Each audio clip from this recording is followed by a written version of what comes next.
दोस्तों, supreme court ने सिखाया है कि ये एक गलती हुई तो ज़मीन हाथ से गई।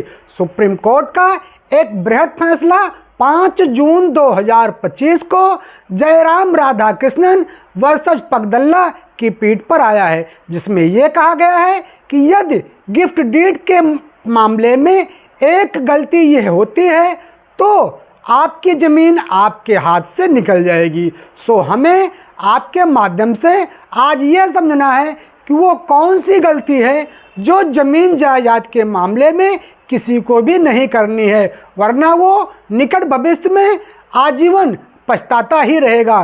सुप्रीम कोर्ट ने ऐसा क्या कह दिया है, इसी को आज हम अपने वीडियो एपिसोड में आपके माध्यम से समझने का प्रयास करते हैं। साथियों, हुआ ये था कि 5 जून 2025 को राधाकृष्णन वर्सेस पगदल्ला की पीठ का सुनवाई सुप्रीम कोर्ट कर रही थी।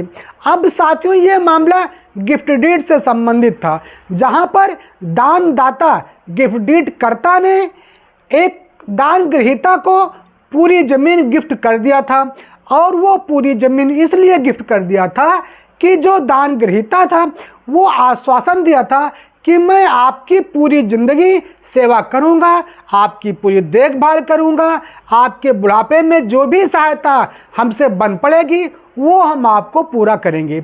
और इसी लालच को देते हुए वो दानदाता से एक गिफ्ट डीड लिखवा लिया था, और जब वो गिफ्ट डीड लिख गई तो उसने मामला जो भी रहा हो, लेकिन जो रिटर्न में आया वो ये आया कि जो दानदाता थे उसका सेवा पाती दान ग्रहीता नहीं कर रहा था, यानी गिफ्ट डीड करने वाले की सेवा पाती, दवा, इलाज या उसकी कोई देखभाल नहीं कर रहा था। लेकिन यह सब बातें हुई तो सिर्फ व्यवहारिकता में थी कि हम आपकी सेवा करेंगे, आप मुझे ये ज़मीन दे दीजिए तो मैं आपको इतनी सेवा करूँगा।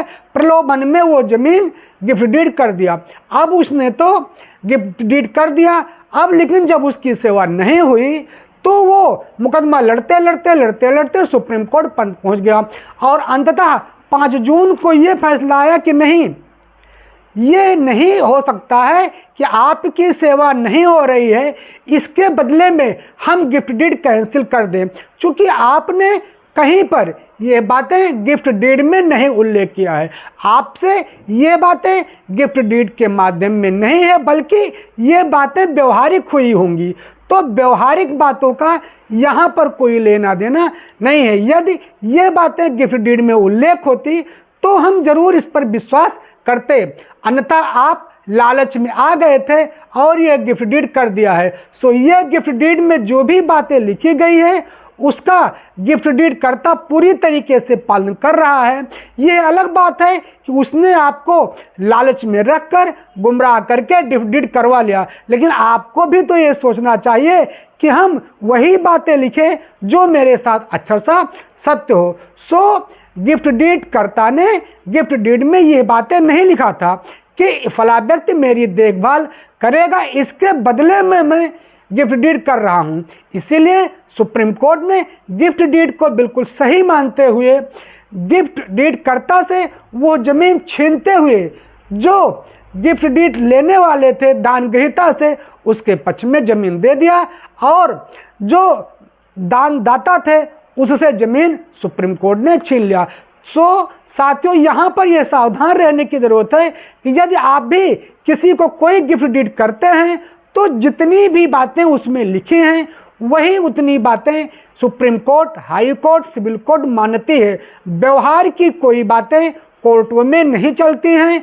इसलिए जब भी ये चीज़ें आप भी करने का प्रयास करें तो बहुत सावधानी से ही करें, क्योंकि सुप्रीम कोर्ट अब गिफ्ट डीड कैंसिल नहीं करता है। तो एक गलती यदि होती है तो भी आपकी ज़मीन हाथ से चली जाएगी और आगे चलकर आप कुछ नहीं कर पाएंगे, क्योंकि न्यायालय में सर्वाधिकार सुप्रीम कोर्ट का सुरक्षित रहता है।